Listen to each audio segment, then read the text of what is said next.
Assalamualaikum warahmatullahi wabarakatuh. Alhamdulillahillazi anzala ala abdil kitaba wa lam yaj'al lahu iwaja. Asyhadu an la ilaha illallah wahdahu la syarikalah wa asyhadu anna Muhammadan abduhu wa rasuluh. Allahumma sholli ala Muhammad wa ali Muhammad. Allahumma sholli ala Muhammad wa ali Muhammad. Allahumma sholli ala Muhammad wa ali Muhammad. Pada sore hari yang berbahagia ini, saya akan bercerita sedikit tentang dialog atau percakapan orang buta dengan Allah Subhanahu wa Ta'ala. Nanti pada hari kiamat nanti, ada orang dibangkitkan Allah dalam keadaan buta. Nah, siapa dia? Di sana dia akan terjadi dialog atau percakapan orang buta tersebut dengan Allah Subhanahu wa Ta'ala. Yang bunyinya, Qala ya Rabbi lima khasartani aqma wa qad kuntu basira. Ya Tuhanku, mengapa kau kumpulkan aku dalam keadaan buta, sedangkan aku di dunia dulu dalam keadaan dapat melihat? Kenapa kau bangkitkan aku dalam keadaan buta? Begitulah kenapa percakapan orang buta itu bertanya kepada Allah Subhanahu wa Ta'ala, kenapa dia dibangkitkan dalam keadaan buta? Lalu Allah menjawab, Qala kadzalika atatka ayatuna fanasitaha wa kadzalika al-yawma tunsa. Allah berfirman, demikianlah dahulu telah datang kepada kamu ayat-ayat kami yang disampaikan oleh hamba kami. Kau abaikan, kau tolak, kau tidak menerima. Jadi inilah pada hari ini kau diabaikan, sehingga kau bangkit dalam keadaan buta. Kerana engkau di dunia dulu buta hati. Buta hati itu maksudnya tidak dapat melihat kebenaran. Hatinya buta. Jadi di akhirat dibangunlah dia keadaan buta.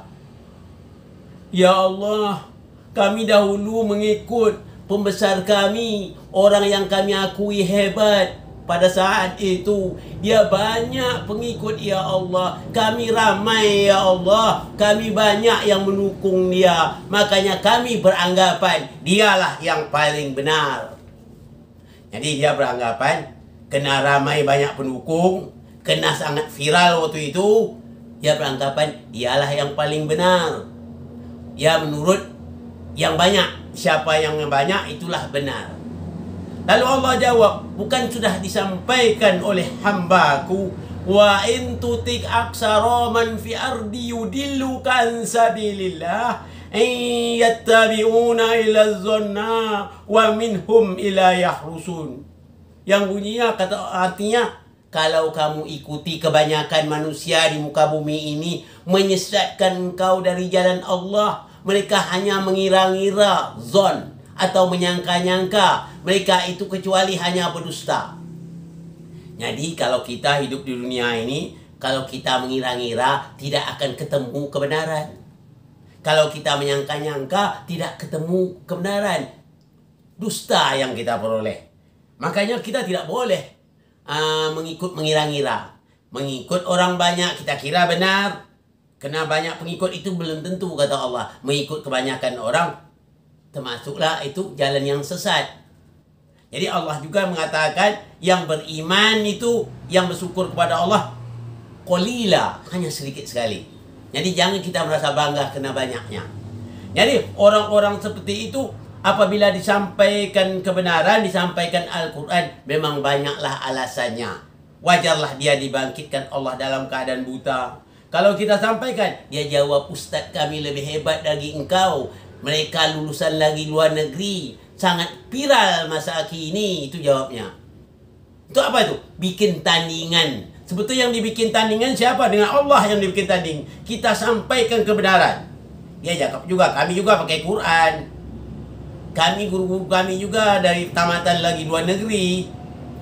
Kau apa?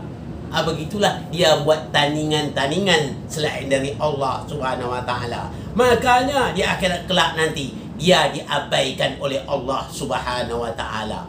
Ini sangat berbahaya sekali. Yang paling kita takuti. Ada orang bertanya dengan saya dulu, apa Ustaz yang paling kita takut nanti kalau kita dibangkitkan Allah di akhirat nanti, apa yang paling takut? Apakah kita takut tidak masuk surga? Atau apakah kita takut kita masuk neraka? Saya mengatakan dengan jelas, itu belum saya takuti. Yang paling saya takuti di akhir kelak nanti, di akhirat nanti, Allah cuek terhadap kita. Allah dan Rasul cuek kepada kita. Dia tak mau memandang kita dengan rahmatnya. Kalau kita minta tolong dengan dia menjawab, minta tolonglah kepada orang yang kamu cintai di dunia dulu, yang kamu anggap hebat, yang kamu anggap pintar. Dia satu-satunya yang kamu anggap pintar. Minta tolong dengan dia. Jadi kita kadang-kadang di dunia kan gitu. Kalau kita sampaikan kebenaran dengan Al-Quran, dia akan jawab, Ustaz kami lebih pintar, tamatan luar negeri, sudah S3, sudah profesor. Kamu apa? Dia bikin tanding selain dari Allah Subhanahu Wa Taala. Imam Ali pernah mengatakan juga, musibah yang paling besar adalah apabila kebenaran disampaikan, dia menolak kebenaran tersebut.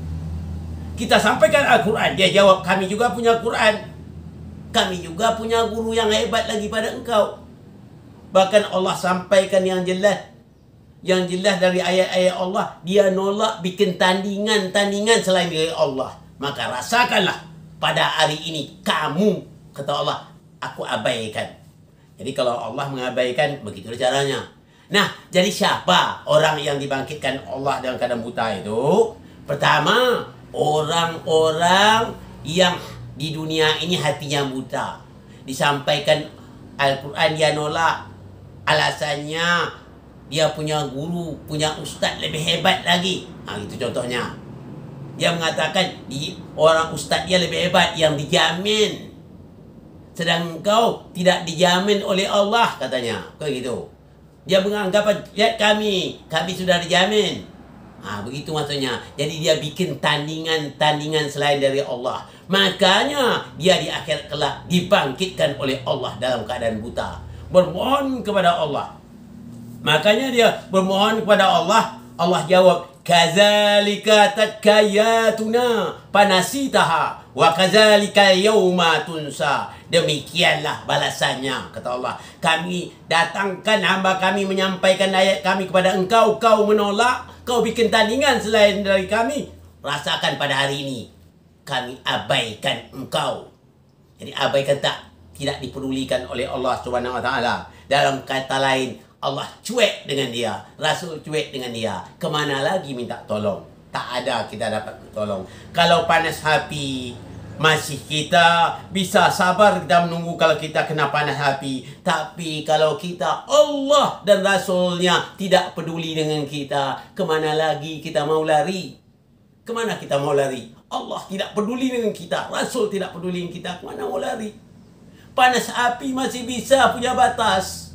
Tapi kalau yang nama Allah dan Rasul tidak peduli dengan kita, kemana kita harus pergi? Kemana kita mau lari? Kepada siapa kita minta tolong? Pertolongan tidak ada lagi. Hanya kepada Allah saja yang bisa minta tolong. Kita bermohon kepada Allah, ya Allah, jangan sampai kau cuekkan aku di akhirat kelak, ya Allah. Yang lain semua aku bisa sabar. Tapi yang aku takut apabila kau, Rasul kau cuek kepada aku. Kalau kau dan Rasul kau cuek kepada aku, kemana aku mau lari? Kemana aku minta tolong? Ya Allah, lindungilah aku dari segala itu, ya Allah. Kita mohon kepada Allah yang paling kita takut. Tapi kalau Allah ridho dengan kita, Rasul ridho dengan kita, kemanapun kita berada tetap kita bahagia. Dari hari ini mari kita sama-sama mengharap Allah dan Rasul ridho kepada kita. Perbanyaklah selawat kepada Rasul beserta ahlul baitnya. Allahumma sholli ala Muhammad wa ali Muhammad. Allahumma sholli ala Muhammad wa ali Muhammad. Mohon maaf dari segala kekurangan. Wabillahi taufiq wal hidayah. Assalamualaikum warahmatullahi wabarakatuh.